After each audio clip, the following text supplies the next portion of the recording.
Peace, peace, peace, fam. It's yours truly, Amar Mari, founder of Alkebulan Unity Alliance, and my queen Amani Mari is a co-founder. I have my brother here, my good brother, Hakeem Royce, man. He's one of the brothers that helped to inspire me, you know, to evolve in my consciousness, man. So I want to definitely pay homage to my brother. You know, we are part of the Yarana clothing line family. You know, we seen his video on YouTube, and the brother and I, we linked up ever since that day. You know, we have been just like blood brothers, man, just like family, you know. Like that. You know, also my brother is a poet. You know, he does conscious poetry, and you know, for those of you who don't understand, you know, he's in hip hop. I just normally say poet because they're all poets. You know, hip hop is the art form, but that's what they are. They are poets. So our brother, he does that as well. Also, he's into acting. He has an upcoming play that he is going to be starring in, and so I want to afford him the opportunity to be able to talk about that to all you brothers and sisters. Brother Hakeem. Yes, sir. How y'all doing, family? What's good with you? It's February 23rd. We are starring in a play. It's going to be at the Black Box Theater, 1350 Northwest 50th Street in Miami. We got the address on Brother Royce, Hakeem Royce Instagram page. Don't Put Me in a Corner. And the play Don't Put Me in a Corner, it deals with the voices of our youth. Everybody is familiar with the XXXTentacion, you know, thing which happened, the murder and death of XXXTentacion actually happened a few blocks from where we live, a few blocks from where a lot of people who I know live. It happened in Pompano. It happened a few blocks from where Kodak Black lives. You know what I'm saying? So if for most people who follow XXXTentacion's career, you'll see that this was a youth that went through a lot of things, who went through a lot of traumas, who went through a lot of sadness, and had his controversy and had his thing with court and this and that, but he was somebody who genuinely just wanted to be heard. And someone you always saw in the community, whether he's playing basketball or whether he's playing football or whether he's slapboxing or whatever may have you, this is somebody you always saw in the community, so you always saw they had a good heart. But what you see from the Instagram and what you see from his albums and everything was he was a voice that was crying to be heard, and we know that the reason that XXXTentacion will live on among the youth, and the reason why he reached the popularity that he did among the youth, is because he became the voice for the voiceless. You know, so the play Don't Put Me in a Corner, it will give a voice to the voiceless. It deals with youth that have been through bullying, youth who have been through sexual molestation and sexual abuse, and youth who have been through gun violence and police brutality and all the things are dealing with suicidal thoughts, dealing with depression, dealing with anxiety, dealing with rejection, all of the things that it is forcing us as a community, with everything going on with the whole R. Kelly thing, and R. Kelly having a whole house full of young girls, and you know, even some of the stuff we've seen with, you know, clergymen and men of the cloth. Now girls are coming forward and saying they've been touched in some of our churches. Some of our churches, they've been molested and they've been. So the question is really coming down to what are we as a people doing in the home? Yeah, that's it. That's it. What voice are we giving to the youth? That's it right there, man. If we are serious about rebuilding the black community, I'm serious about it. If we are serious about it, if we saw Wakanda and we didn't just see a good movie, but we saw, wow, this is actually possible. This can actually happen. And if a movie like Black Panther or Wakanda, it gives you a way to visualize and idealize, because in the beginning there is a word. In the beginning, there is an idea. In the beginning, there is a vision. And now that vision is what you create. So without a vision, without an idea, you can't create, because in the beginning is a word, a statement, an idea, a thought.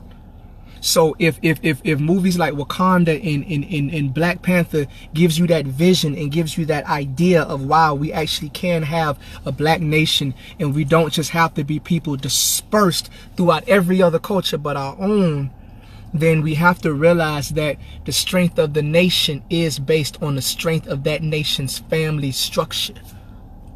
That's right. The family. The mother is where the child will, the first lesson that the child will get on how to deal with the women of his nation.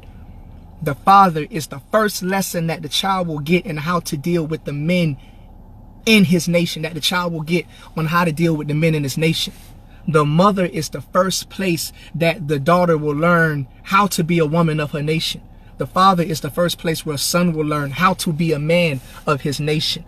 So when they took us from Africa, when they took us from where we was from, they already knew that once we break down the family, we break down the nation. And we see that from our families being broken, we're now seeing all the issues that has now created in our community. So we do in the play, Don't Put Me in a Corner, to bring awareness to what our youth are going through, so that we can begin to bring the black family back together. The center of every nation is the black family, and the center of every black family is spirituality and understanding what each of us as a family are meant to do, not only for ourselves as discovering who we are, but also as microcosms of our community.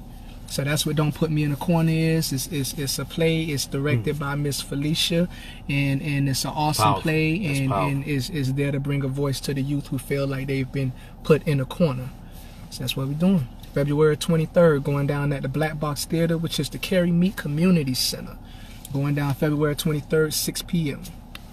It's the game.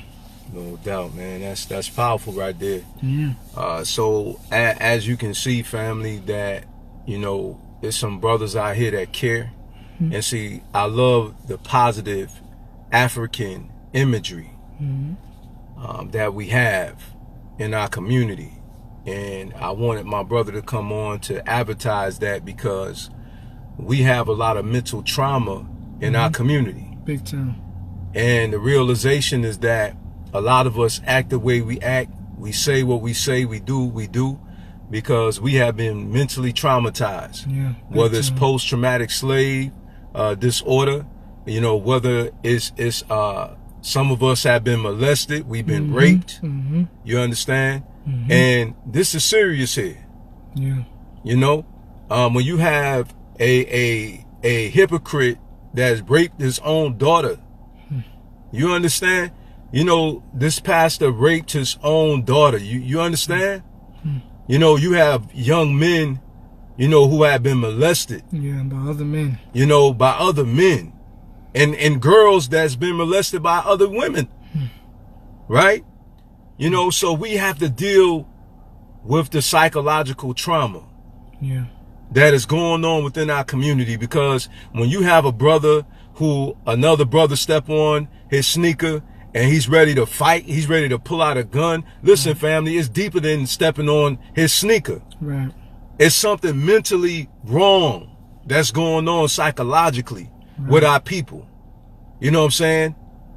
And we have to deal with this. We have to get to the root of our problem. And understand, my brother, he was talking about, I heard a lot of principles of Kwanzaa ringing out as my brother talked. I heard Kuji Chagalia because he said that he was a voice for the young people. So we speak for us. We are our voices. You understand? I heard Amani in there. That's faith. That we can do it. I heard that. You know, I heard Ujima in there. That we make each other's problems our problems and we solve them together. Big time. I even heard Kaumba in there. I heard creativity in there. To create a system that will bring healing to our community. This is no joke to us. It's not a game. It's not a game. It's not about fame. It's about bringing transformation to our community. It's about us, Sankofa. This is the spirit of Sankofa. This year is the spirit of Sankofa. We are going back to grasp that which we have been not lost, we have been cut off from. We have been cut off from it. It is a difference. You don't lose your culture like it's a wallet, Right. you know, or an item that you have. You don't lose that. Right. You're cut off from your culture. Right. You understand? And as my brother so eloquently stated about the spiritual aspect about things, we have to get away from this so-called spookism. No, spirituality is not spookism. Right. Spirituality deals with your psyche. Your psyche is your mind. Right. It's psychological. Right. Big time. It's psychological where brothers think that it's okay to abandon their family members. That's psychological. Let's get to the root of it. Why do they think that way? Yeah. Why do they call our women female dogs? Why do they conduct themselves, the younger generation, towards the older generation the way that they do? What is the problem? Where is it coming from? Listen, we have to get to the root of it, and not only get to the root of it, but come up with some realistic solutions that's going to bring about transformation into our communities. Yep. We have to get offline, as you can see what I'm doing right now, offline, building with my brother. Okay? We have to get offline to get things online for our people. Yes, it's okay to be online. It's okay. However, you have to get offline and come together in your community to revolutionize to Kaumba. Kaumba is to beautify your community and make it better than what it was when you inherited it. That's Kaumba. Straight up. You understand? So social media is fine. There's nothing wrong with being on social media. It's a tool to be utilized to disseminate information, correct information, that's going to, after they apply it, that's going to bring about transformation in their life. Isn't that right, brother? Amen. Our brother had been also to the motherland. King, tell them about what you seen when you was over there, as far as how people interacted with each other, man. I mean, In Accra, Ghana. Yeah, the thing that shocked me so much with Ghana is that, you know, like I was telling my brother earlier, I was born or raised in the hood. And what born or raised in the hood means, it means I'd never seen anything outside of it. So what that means for most of our youth, for most of our people that's living in the community, we believe that the whole world is like our hood. That's what we believe. We don't even know the world a few exits up the highway, you know? So we believe that the whole world, blacks are fighting each other, blacks are poisoning each other, blacks are raping each other, blacks carry animosity and malice towards each other. So when I went to Ghana, it was the first time I saw a whole entire black population living in peace with each other. Living in peace with each other. A whole black population. I always tell the story about walking the streets of Ghana at 3 o'clock in the morning. And the brother say, let's go take a walk. I want to show you something. And walk in the streets of Ghana at 3 o'clock in the morning. And there is an old lady sitting on the front porch of her store selling sodas at 3 o'clock in the morning. And he said, you see this old elderly lady selling sodas at 3 o'clock in the morning? He said, we can do that here because we don't have crime. We don't hurt each other. We don't harm each other at all. That's not in our consciousness at all. So this lady can be here at 3 o'clock in the morning with her store open without even fear that anything will happen to her. And that alone was enough to begin revolutionizing my mind to be like, we can coexist as a people. We can. That's right. And that was one of the main things that touched me when I went to the motherland. And I want to bring that back here. But I understand that that's cultural. That's right. We have to build that culture. Culture. And the culture that we live in is divisive. Yes. We don't have a culture. The culture dictates the mindset. So while we're trying to give our people the mindset of Alkebulan, the culture is saying sell drugs, kill, murder, steal, don't respect your women. The culture is what dictates the mindset. So if you don't want to work against your own work, if you don't want to work in vain, Anyone who is serious about transforming the mindset, not saying we're going to transform the mindset. This is too hard. All right, we quit. This is impossible. No. If you're serious about transforming the mindset, you have to deal with the culture. Yeah, because long after you're gone, no doubt, the culture is going to maintain the mindset of the people they're under. So we have to deal with the culture in order to transfer that idea and vision of our people living together in unity and harmony to people of the African diaspora all over the world. Culture.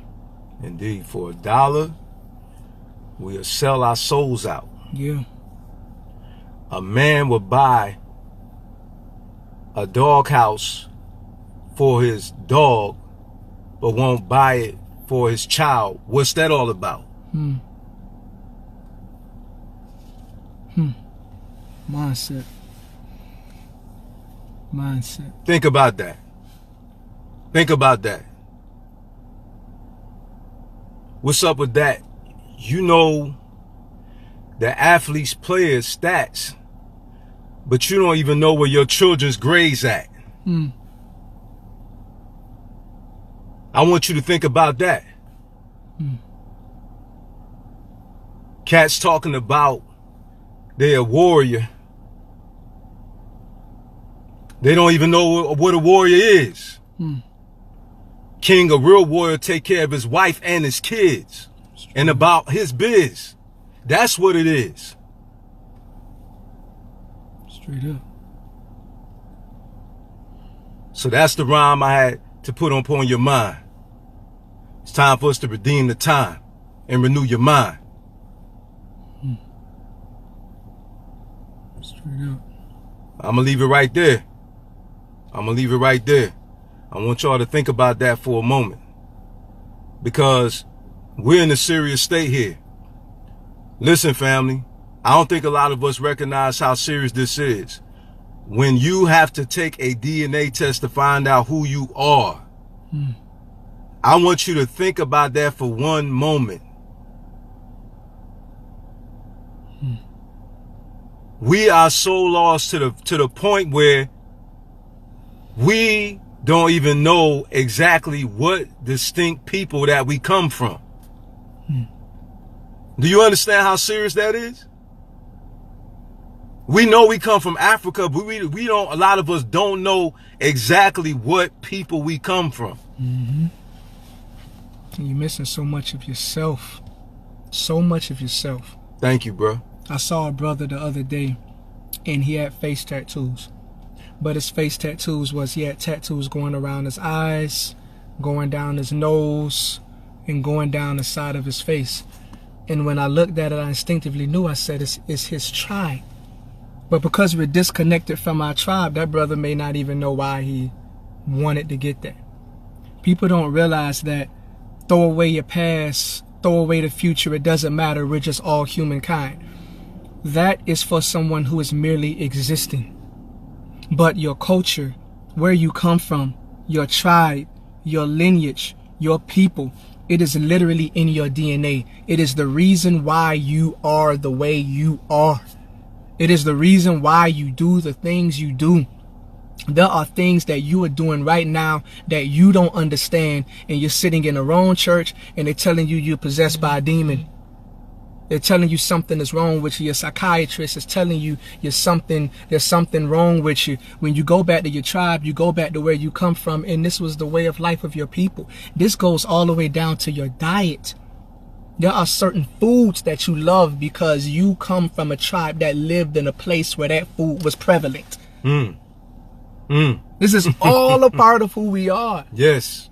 So don't, there's a difference between white and black, and it's not a people. I never say Caucasians. I never say that. White is the assertion that we get rid of all individuality and make everything one bland. This is white. White is the absence of color. It is the absence of individuality. It is the absence of diversity.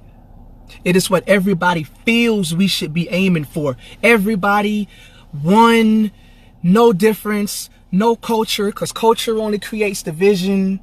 Tribes only create division. We're just all one human being. That's white. And that is what we speak to when we speak to white. But what is black? Black is the culmination of all colors in their individuality. It takes every color put together to make black.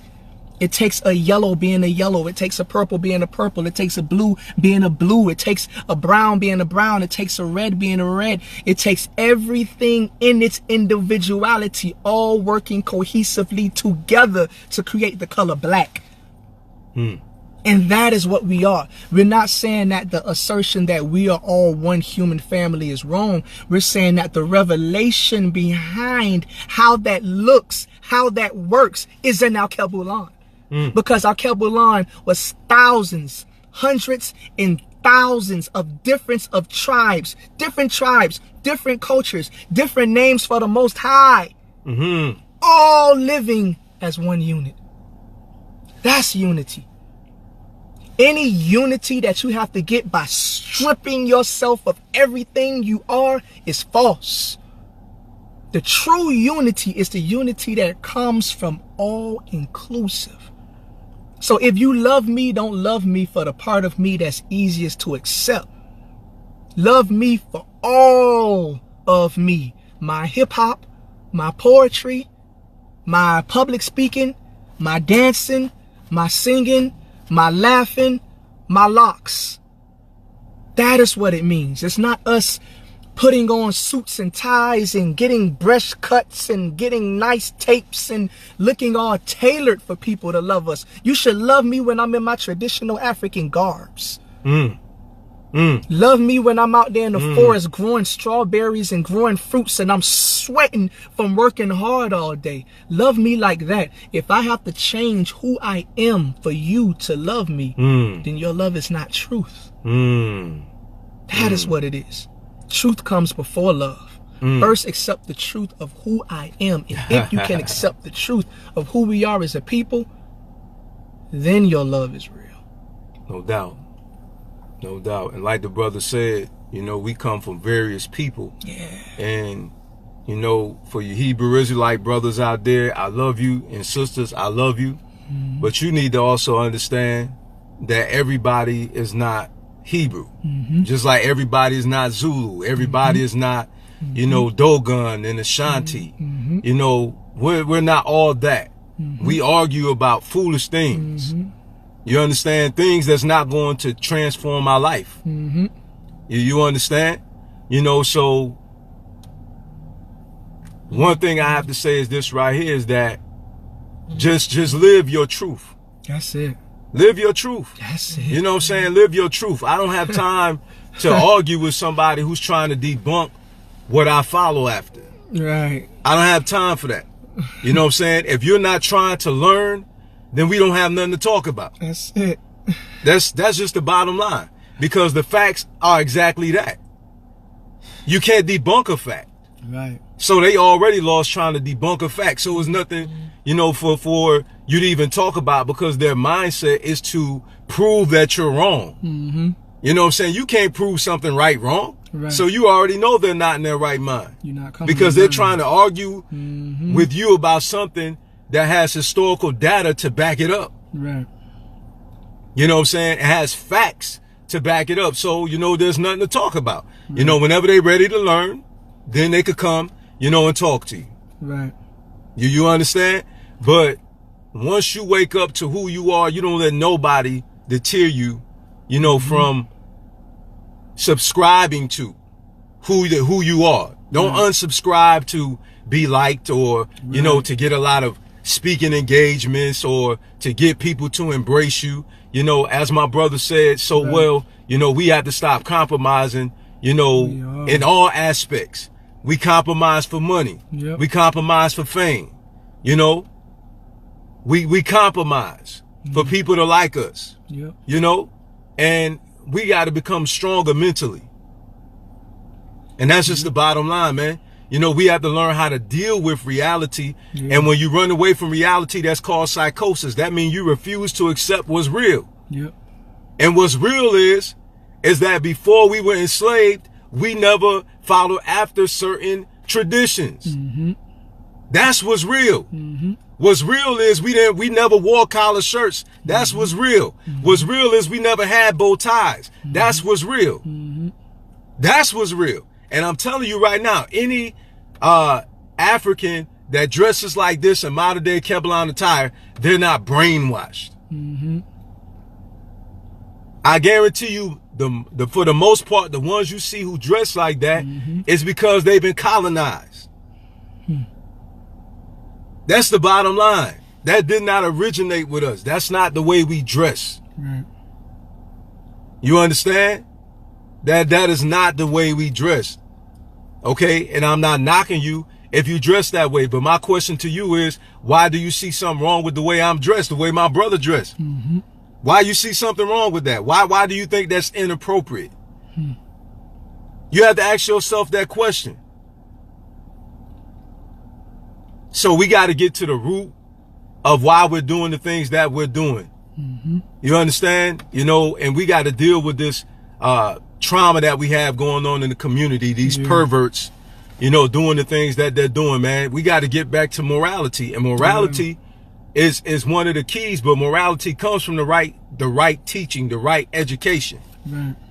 And it's the implementation of that correct data, where once it's applied, it transforms your mind. Okay? Something is mentally wrong. You know what I'm saying? And this is real right here. Okay, we act like R. Kelly never did what he did years ago. What about when he was at the Apollo and he had the sign that says, in order for you to get with me, you only need to be 18 or older. And he did it right there on the Apollo. So why are we acting like as if though we don't know he was with Aaliyah years ago? See, we get caught up in this foolishness, man. Stop getting caught up in this web, man. You know what I'm saying? Stop sharing that garbage. You know what I'm saying? Stop buying into, you know, the propaganda. We need to free our mind, man. You know, our brothers and sisters don't even understand that, you know, this racist system is preying on our poverty.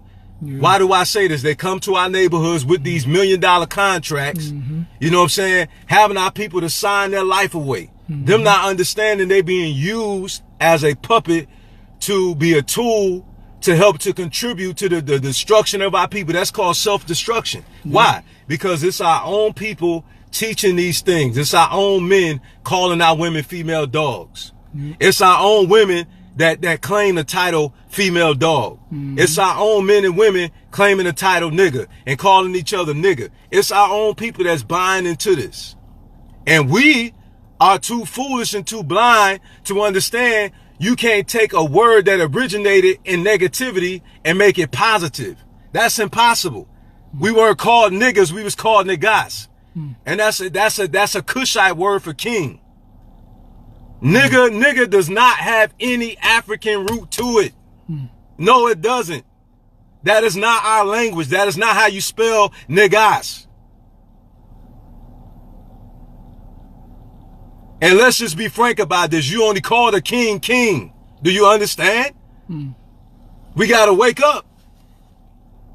First of all, the Spaniards brought us over here. That's where the word Negro come from. Negro, the Spanish word for black is negro, negra. That's the reason why we're called black, because the Spaniards brought us over here on the ship. That is not what you are. Okay? Period. Point blank. It's in the discussion. I don't care what hip hop artist. I don't care how many platinum albums, you know what I'm saying, he got. I don't care. We're not niggas, period.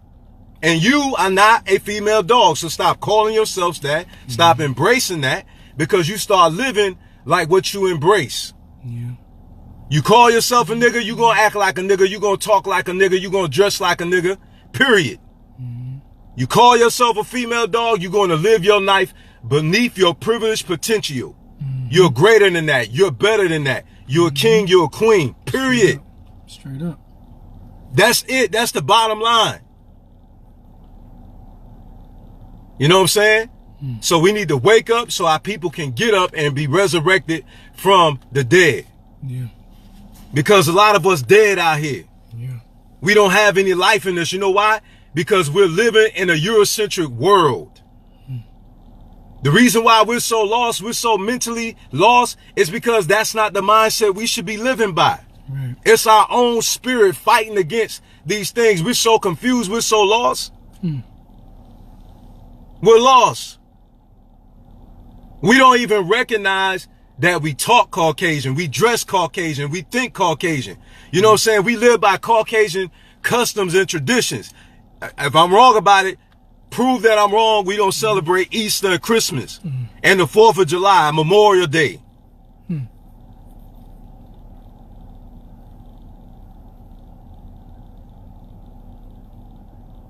But Kwanzaa, it's like a plague. And trust me, I'm not fussing. What I'm saying is, why is that? This is all I'm asking, family. For you to sit down for one moment and say, why don't I embrace anything that looks like me? That's real. This is what we're saying. Yeah. Why everything that's African, I demonize it, but everything that's Caucasian, I praise it. Think about that. And you yourself are of African descent. You don't even pay no attention to that.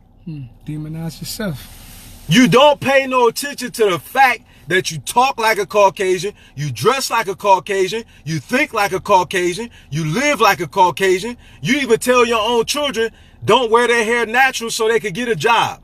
Or you don't even want them to have an African name because you're ashamed of who you are, so they can go to the Caucasians and beg for a job.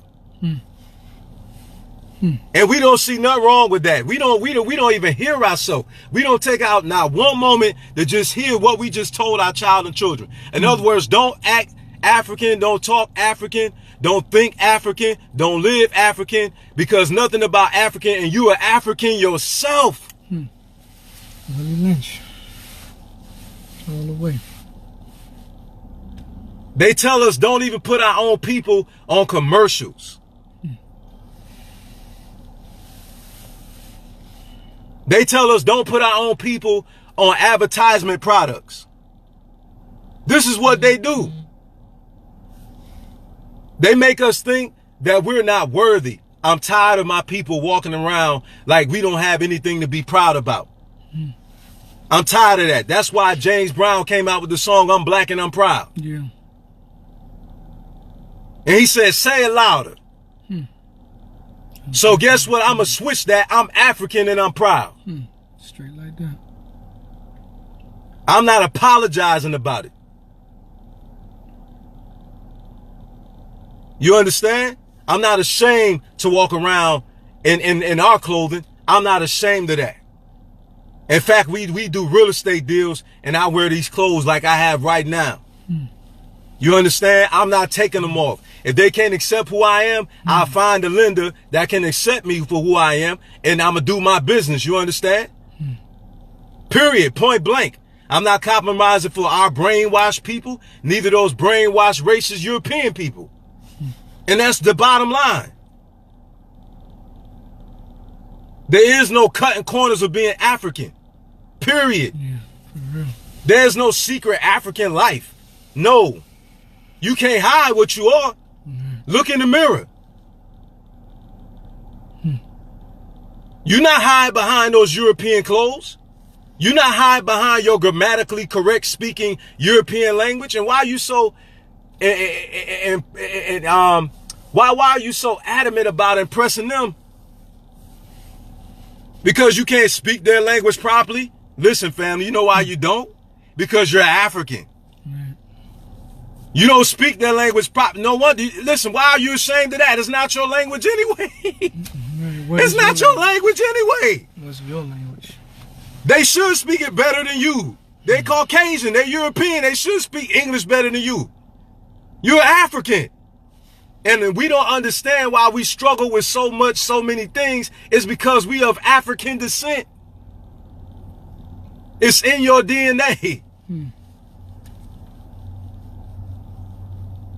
So embrace who you are. Bottom line, peace, love, and power.